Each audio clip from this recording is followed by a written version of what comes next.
नमस्कार, मेरा नाम है आशीष और आप देख रहे हैं एक देसी का आवाज़ न्यूज़। अभी हम इस वक्त मौजूद हैं जनशक्ति वेलफेयर सोसाइटी के राष्ट्रीय अध्यक्ष अरुणेश सिंह भदौरिया जी के साथ और हम उनसे खास विशेष चर्चा करके जानेंगे कि भारत का सबसे बड़ा पर्व गणतंत्र दिवस 26 जनवरी नज़दीक है और उस विषय में वो समस्त भारतवासियों को क्या संदेश देना चाहेंगे।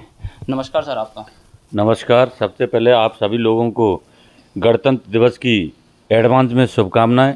यह हमारा पर्व वाकई सबसे बड़ा पर्व है और इसको मनाते क्यों हैं, तो क्या है कि 1947 में जब भारत आज़ाद हुआ उसके 3 साल के बाद हमारा संविधान का निर्माण हुआ और 26 जनवरी 1950 को हमारा ये संविधान लागू हुआ। इसलिए हम 26 जनवरी को गणतंत्र दिवस के रूप में मनाते हैं।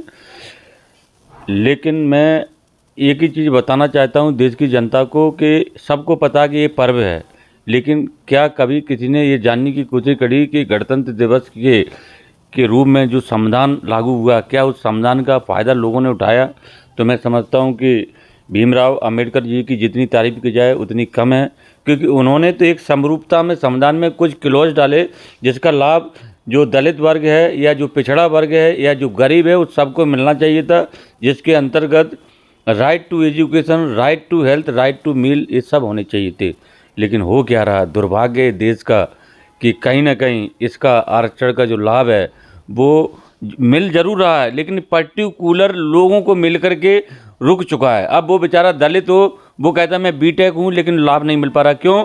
क्योंकि उसी दलित में एक टॉप लेयर श्रेणी बन गई है और वो श्रेणी क्या करती है कि उसके घर वाले कोई नाती से पंथी से लेकर सब कोई डॉक्टर इंजीनियर बन चुके हैं और वो जो बेचारा दलित गरीब है उसको कभी इसका कोई लाभ नहीं मिल पा रहा है। इसलिए मेरा देश की जनता से, जो 140 करोड़ जनता, सभी से अपील करता हूँ मैं कि सब लोग मिल कर के आएँ और जो जातिवाद की जो रूपरेखा चल रही है इसको ब्रेक किया जाए और कोई भी समाज या कोई भी वर्ग जो गरीब है ना उसको बिल्कुल लाभ मिलना चाहिए। उसके लिए कोई जाति नहीं देखनी चाहिए, कोई पंथ नहीं देखना चाहिए, कोई धर्म नहीं देखना चाहिए, तभी इस देश का विकास हो सकता है। वरना राजनीतिक का काम क्या है, जाति फैलाइए, वोट मांगिए, ये है। हाल ही में एक यही विवादित आपने बताया जो आरक्षण है वो आर्थिक आधार पर होना चाहिए। इसी विषय पर करणी सेना ने जमुई मैदान में ये कुछ मांगे रखी थी।